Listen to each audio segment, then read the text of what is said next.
Ishyamba kimeza rya Gishwati ni rimwe mu mashyamba yaragiye kuzima bitewe n'ibikorwa bya mwene muntu, ariko uyu munsi rikaba riri kongera kwitabwaho. Kuri ubu hakaba hari igice kinini kimaze kongera kumera. Tugiye kugaruka muri rusange ku miterere y'iri shyamba riherereye mu ntara y'Uburengerazuba, rikaba rikora ku turere nka Nyabihu ndetse na Rutsiro.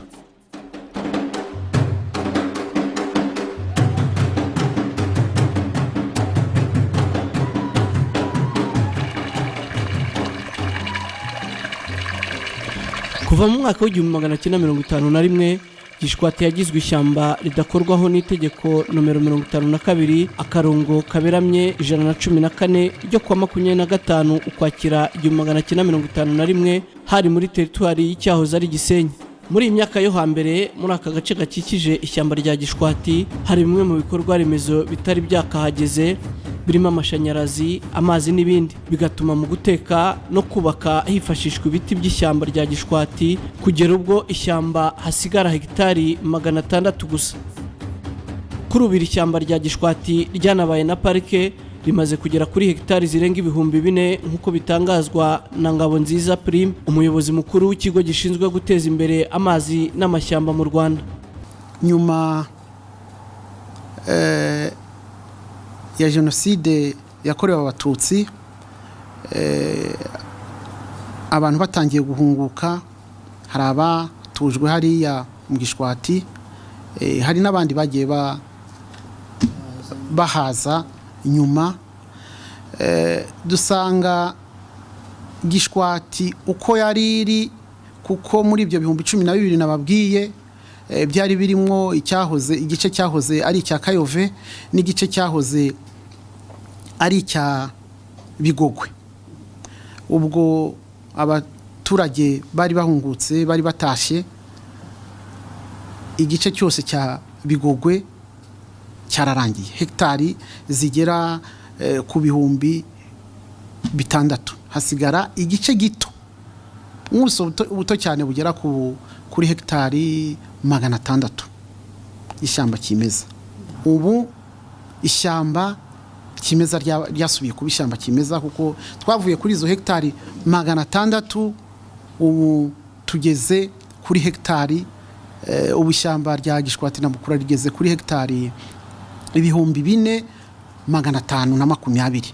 Murumva ko hashyizwemo imbaraga nyinshi kugira ngo hasubiranwe, risubire ribi ishyamba. Vuba hashize nk'imyaka 2 nibwo ryashyizwe mu mutungo kamere w'igihugu, iba parike ya Gishwati Mukura. Ubu riri mu rwego rw'amashyamba y'igihugu agize umutungo w'igihugu ugizwe n'amaparike.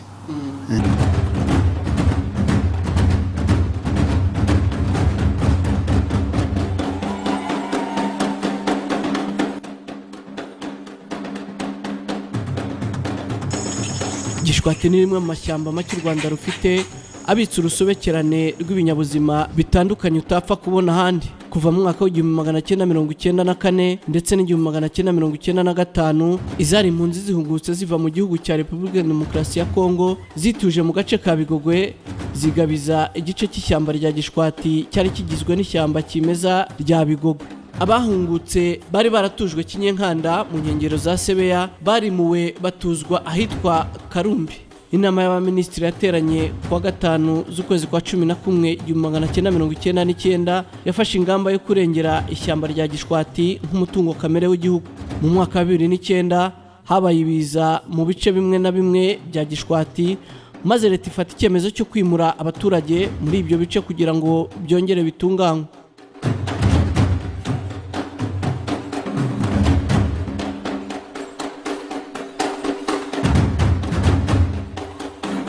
Ishyamba rya Gishwati ribamo urusobekerane rw'ibinyabuzima bitandukanye byari bigiye kuzima bizira ibikorwa bya mwene muntu. Kuri ubu nyuma yaho ryongeye kwitabwaho, bimwe mu binyabuzima byarongeye biragaruka, inyamaswa ziragaruka nk'uko uyu murinzi w'ishyamba abisobanura. Gace kose mu kareba aka kaje gufatwa biturutse ku mpamvu yo kugira ngo bongere barisane, kafatiwe rimwe. Ariko kino gice cyose kimubona cyari cyaratemwe no guhingwa, hari harasigaye agace gatoya karimo hakurya urebye kuri uno musozi harimo agace gatoya kari karasigayemo ibiti byari bibamo impundu, nizo zagiye zirokoka ku mpamvu y'ako gashyamba. Haruguru yaho naho haratemwe, ubundi ibi biti bimwe haruguru harimo ibyagiye bivanwamo by'intusi, hari haragiye hategwamo intusi, ariko muri iki gihe zagiye zivanwamo, kuko na n'ubu usubiyemo ushobora gusanga harimo intusi zikirimo ku mpamvu y'uko ryari ryaratemwe rikongera rigasanwa.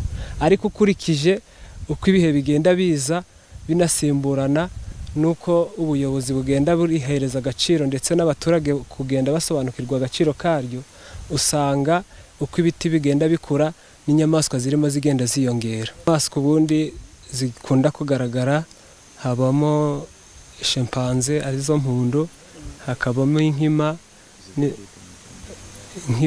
bazita golden monkey, hakabamo n'izo bita imbeya, ni zimwe z'umukara ziba zifite icyashya. Hano ni yego niho zitandukanira n'inkima. Iryo ntabwo nyizi ko ntazo, usibye inzoka ushobora kwikanga wenda ko yaba yakurya, ariko nta nyamaswa irangiriza umuntu muri kano gace. Inyamaswa zari zirimo ni inyamaswa zitwa impundu, nizo zagaragaraga nk'inyamaswa nini se cyangwa nkuru zirimo, nta bundi ni inkima se cyangwa inkende.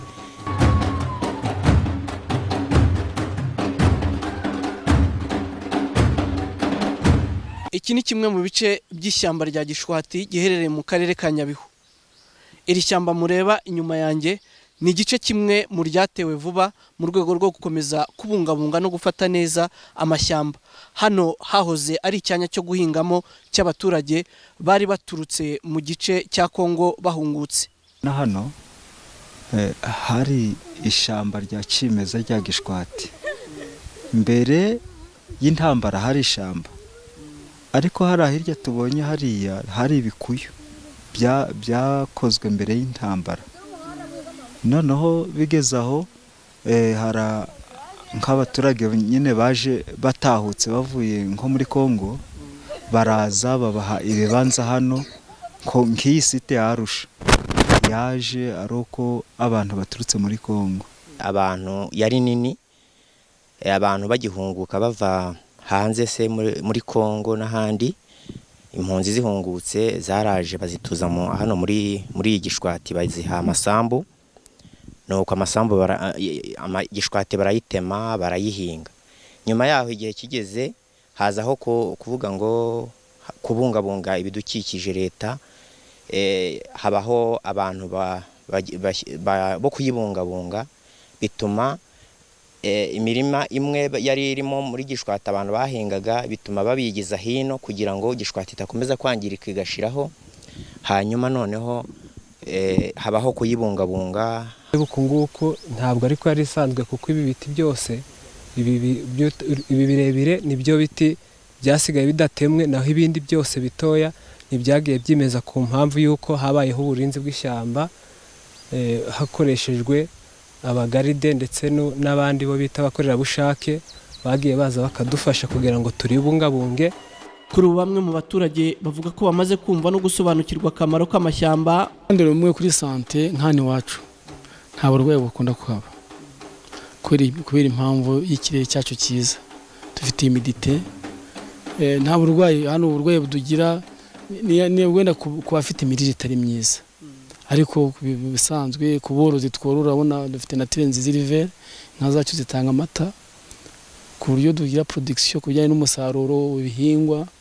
Burya ahantu hari n'ishyamba ntabwo imyaka y'ahangaha yangirika, ntiyuma, igira ubuhehere. Tugira production ishimishije ku bijyanye n'ibirayi, ku bijyanye n'ubworozi, ku bijyanye n'ibihingwa by'ibigori, wasanga dufite production ishimishije icyo gihe, ariko nta n'uburwayi rwose. Hano usanga hari kuva mu kwezi kwa mbere kugeza mu kwa 10, uretse kwezi kwa 7 no kwa 8 gace gato, imvura turayihorana ihoraho. Ni akamaro kanini cyane. Gishwati tuyororeramo, icyo nicyo cya mbere. Icya kabiri, umusaruro dukuramo wenda mu by'ubuhinzi utunze hafi igihugu cyose.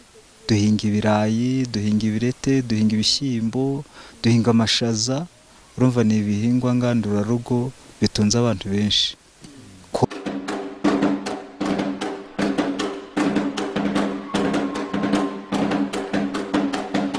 ubu iri shyamba rya Gishwati ryahindutse parike ya Gishwati na Mukura. Ubuyobozi bw'ikigo gishinzwe guteza imbere amazi n'amashyamba mu Rwanda bavuga ko nubwo akazi kakozwe ariko kenshi ngo baracyafite imbogamizi bahura nazo. Imbogamizi zihari cyane cyane nk'aya mashyamba kimeza, nabwiye ko buri shyamba ryose rigira ubuhumekero kuko mu ishyamba kimeza rero dukunze guhura nacyo ni nk'uko urumva nta hantu haba hadatuwe, ni kwa kundi umuturage ashobora kuza agafataho igice cy'ishyamba cyangwa cy'ubuhumekero akagihinga akakitirya. Ibyo ni ibintu dukunze guhura nabyo. Icyo ni kimwe. Ikindi, ibiti bishobora gusarurwa nk'agasarura ibiti atari ibye, ngo n'umutungo w'igihugu. Ni ibibazo duhura nabyo bya buri gihe, ariko tugenda tugerageza kubikemura.